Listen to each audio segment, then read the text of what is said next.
प्यारे बच्चों, कल हमने आपसे भौतिक विज्ञान के पहले चैप्टर वैद्युत क्षेत्र तथा वैद्युत आवेश के बारे में चर्चा की थी। सबसे पहले वैद्युत की चर्चा हुई थी, एक बार दोहरा लेते हैं। वैद्युत ऊर्जा के जनक यूनान के प्रसिद्ध दार्शनिक थेल्स हैं। उन्होंने प्रयोगों के आधार पर निष्कर्ष निकाला कि जब अंबर को ऊन से रगड़ा जाता है तो अंबर में कागज के छोटे छोटे टुकड़ों को और तिनकों को अपनी ओर आकर्षित करने का गुण आ जाता है। अंबर को ग्रीक भाषा में इलेक्ट्रॉन कहा जाता है और इस गुण को इलेक्ट्रिसिटी कहा गया। ये गुण घर्षण से उत्पन्न होता है, अतः घर्षण को ही हम वैद्युत कहते हैं।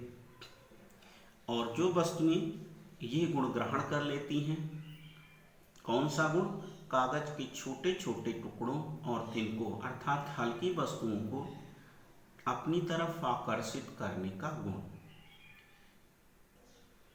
ऐसी वस्तुओं को हम आवेशित अथवा वैद्युतमय वस्तुएं कहते हैं।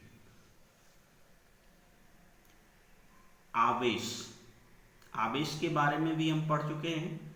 आवेश पदार्थ का मौलिक गुण है जो वैद्युत और चुंबकीय प्रभाव उत्पन्न करता है तथा अनुभव करता है। आवेश दो प्रकार के होते हैं। नंबर 1 धन आवेश, इसे बिट्स कहते हैं। नंबर 2 ऋण आवेश, इसे रेशनिंदी कहते हैं। समान आवेशों में प्रतिकर्षण जबकि विपरीत आवेशों के मध्य आकर्षण का बल होता है।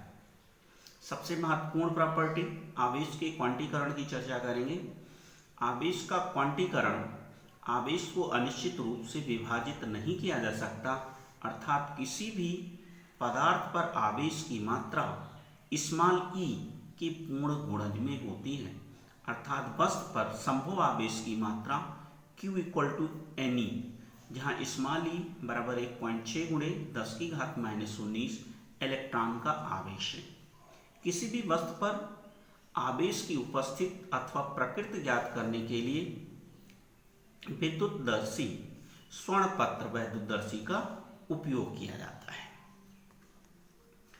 किसी भी वस्तु को आवेशित करने की विधियों पर चर्चा करेंगे। आवेशन की विधि, आवेशन की विधियां। किसी भी वस्तु को आवेशित करने की 3 विधियां हैं। नंबर 1 प्रेरण।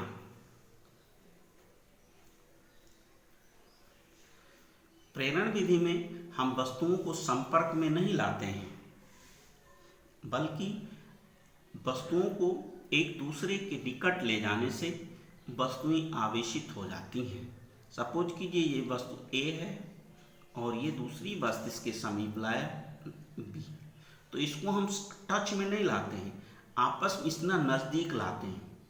तो नज़दीक लाने पर वस्तु A से आवेश की कुछ मात्रा वस्तु B में चली जाती है। यदि वस्तु A पर धन आवेश है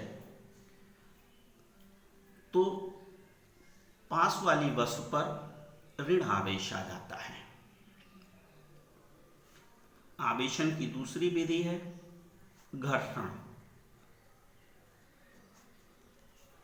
घर्षण विधि में वस्तुओं को आपस में रगड़ा जाता है। रगड़ने से भी वस्तुओं पर जो आवेश की मात्रा आती है उसमें से एक वस्तु पर धन आवेश तो दूसरी वस्तु पर ऋण आवेश आ जाता है। यानी जिस वस्तु में इलेक्ट्रॉन की संख्या अधिक होती है उस पर ऋण आवेश और जिसमें इलेक्ट्रॉनों की संख्या कम होती है उसमें धन आवेश होता है। इसमें द्रव्यमान का भी स्थानांतरण होता है, यानी वस्तु का द्रव्यमान भी घट अथवा बढ़ जाता है। जितनी संख्या में इलेक्ट्रॉन स्थानांतरित होते हैं वस्तु के द्रव्यमान पर उतना ही अंतर बढ़ता है, और ये अंतर द्रव्यमान में अंतर इलेक्ट्रॉनों की संख्या गुणे एक इलेक्ट्रॉन का द्रव्यमान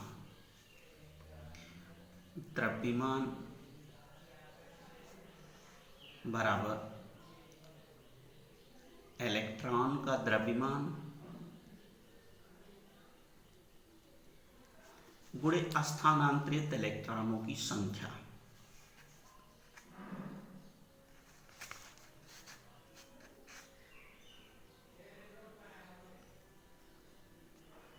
तो इस प्रकार से हम न्यूमेरिकल में अंकित प्रश्नों को हल करते समय वस्तु की प्रकृति भी हमें ध्यान रखनी पड़ेगी। तो अगर इलेक्ट्रॉनों की संख्या अधिकतम है अर्थात ऋण आवेश है तो वस्तु की प्रकृति ऋणात्मक होगी, और यदि इलेक्ट्रॉनों की संख्या में कमी हो रही है अर्थात वस्तु द्वारा इलेक्ट्रॉन लिए जा रहे हैं तो प्रकृति धनात्मक होगी। आवेशन की तीसरी विधि है चालन। ये विधि सबसे महत्वपूर्ण है। चालन विधि में वस्तुओं को संपर्क में रखा जाता है। संपर्क में रखने से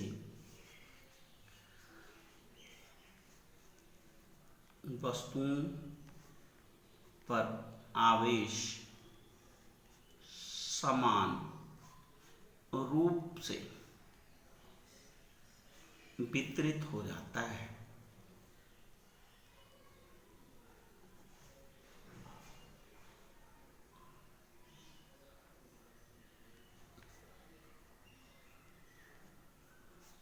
तथा आवेश की प्रकृति समान होती है।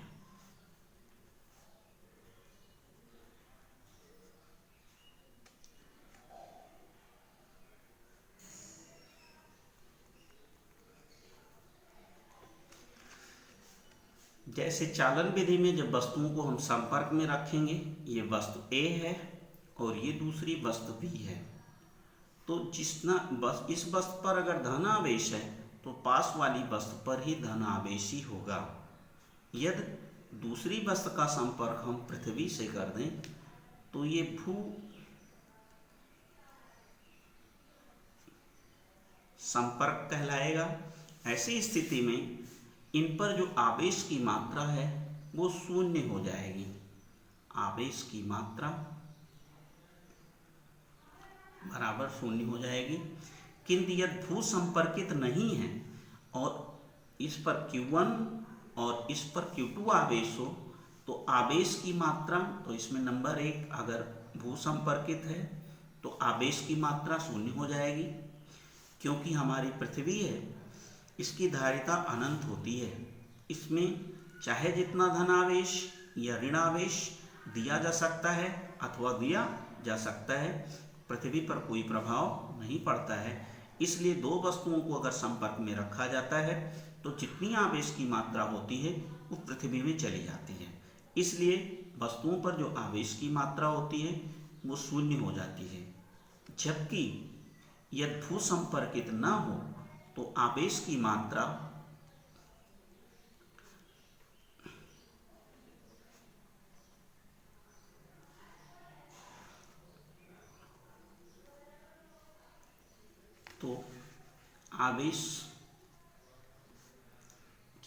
बराबर बराबर दोनों में बंट जाती है। आवेश की मात्रा बराबर हो जाएगी Q1 प्लस Q2 अपान 2। जैसे मान लीजिए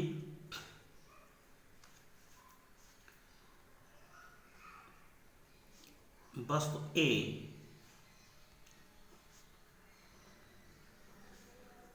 पर 5 कूलम आवेश और B पर -2 कूलम आवेश, तो संपर्क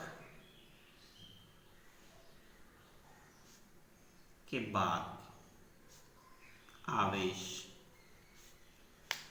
5 plus -2/2 equal to 5 -2/2 equal to 3/2 coulomb रह जाएगा।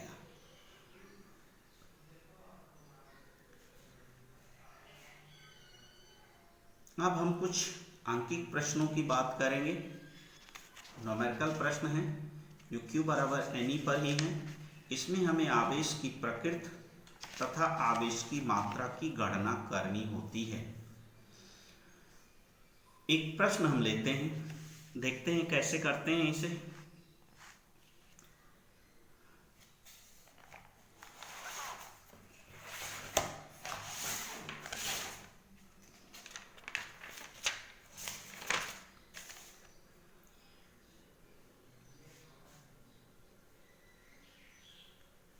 ये प्रश्न है एनसीईआरटी किताब में 1.11।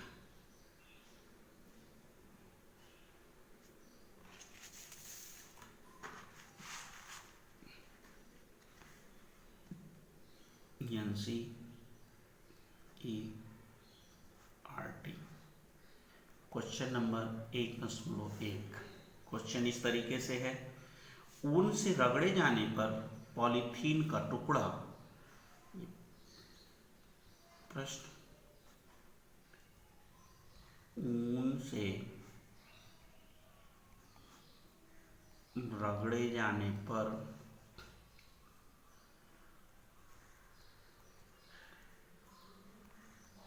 पॉलीथीन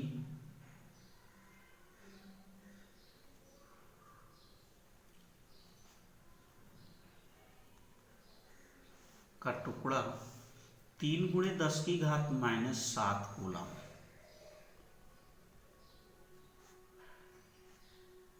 ऋण आवेश से आवेशित पाया गया।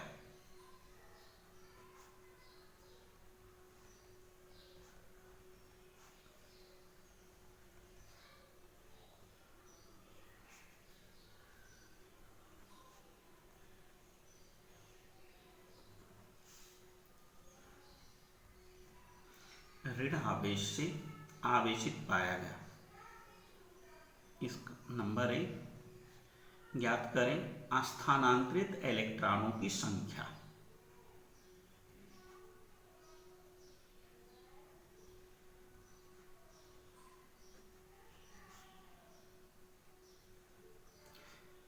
स्थानांतरित इलेक्ट्रॉनों की संख्या किस पदार्थ से किस पदार्थ में।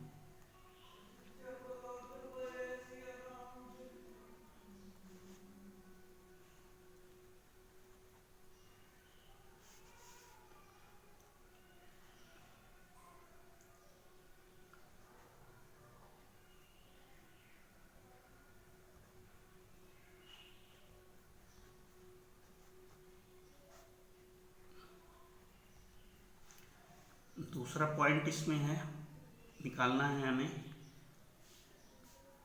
क्या ऊन से पॉलीथीन के द्रव्यमान में परिवर्तन हुआ? यदि हाँ तो स्थानांतरित द्रव्यमान,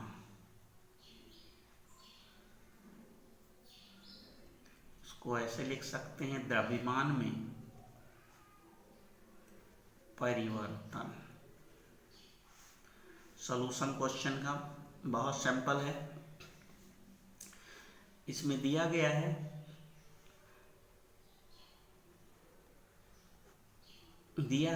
कि ऊन से रगड़े जाने पर पॉलीथीन का टुकड़ा, ऊन से रगड़े जाने पर पॉलीथीन का टुकड़ा 3×10⁻⁷ कूलम ऋण आवेश। इसका मतलब पॉलीथीन के टुकड़े पर आवेश है। तो दिया है पॉलीथीन के टुकड़े पर आवेश स्मॉल q बराबर 3×10⁻⁷ कूलम ऋण आवेश। स्पष्ट है कि जब ऊन को पॉलीथीन से रगड़ा गया, इसका मतलब ऊन से कुछ इलेक्ट्रॉन पॉलीथीन में चले गए, इसलिए पॉलीथीन के टुकड़े पर ऋण आवेश आ गया। फिर से स्पष्ट करते हैं, ऊन को पॉलीथीन से जब रगड़ा गया तो ऊन से कुछ इलेक्ट्रॉन पॉलीथीन में स्थानांतरित हो गए। यदि स्थानांतरित इलेक्ट्रॉनों की संख्या स्मॉल n हो तो स्मॉल n हमें निकालना है।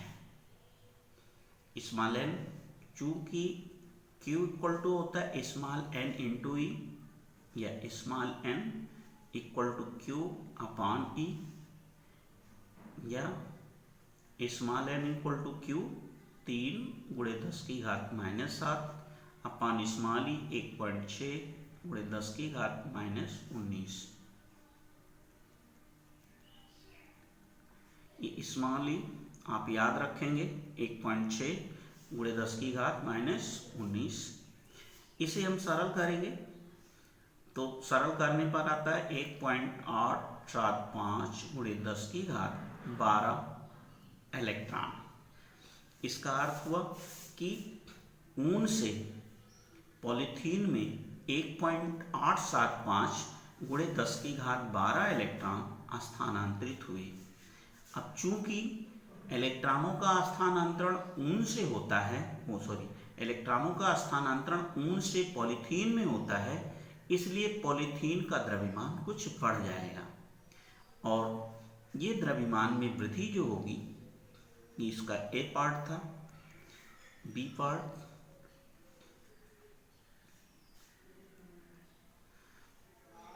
हस्तांतरित द्रव्यमान या द्रव्यमान,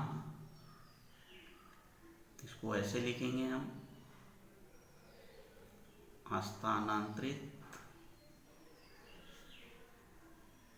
द्रव्यमान बराबर n मतलब इलेक्ट्रॉनों का संख्या गुणे me इलेक्ट्रॉन का द्रव्यमान। n है 1.875 गुणे 10 की घात 12 गुणे इलेक्ट्रॉन का द्रव्यमान होता है 9.1 गुणे 10 की घात -31। इसे हम गुणा कर लेंगे, क्या आ जाएगा 1.71 गुणे 10 की घात -18 किलोग्राम। अब एक क्वेश्चन भी हम आपको SW में देते हैं, इसे आप कीजिएगा, प्रयास कीजिएगा।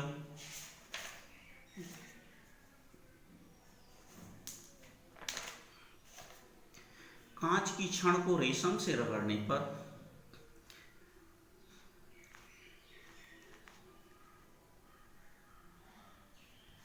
कांच की छड़ को रेशम से रगड़ने पर छड़ पर कांच की छड़ पर 3.2 गुणे 10 की घात -9 कूलम धन आवेश आ जाता है।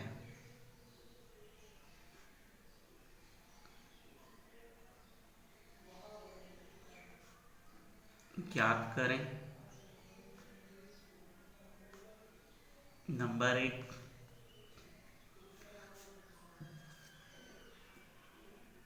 रेशम पर आवेश।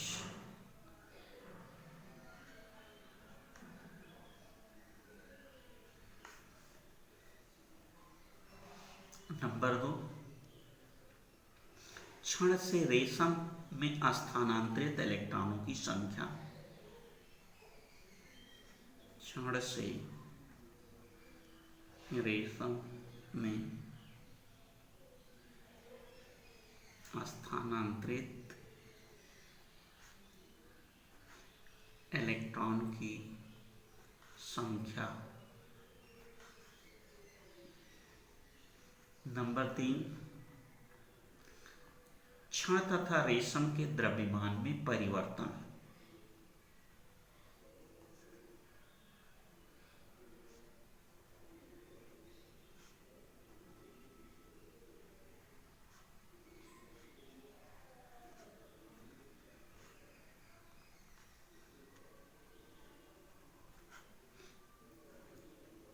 ध्यान रहे, इस क्वेश्चन में जो हमने हस्तांतरित द्रव्यमान लिखा है, ये द्रव्यमान इतना आया है, यानी कि कहने का मतलब इसमें पॉलीथीन के द्रव्यमान में वृद्धि हुई है और पॉलीथीन के द्रव्यमान में जितनी वृद्धि होगी और उनके द्रव्यमान में उतनी ही कमी हुई। ठीक इसी प्रकार से ये भी क्वेश्चन है, इसको हम समझा देते हैं, आप सेल्फ करने का प्रयास कीजिएगा, हम आपके उत्तर की प्रतीक्षा करेंगे।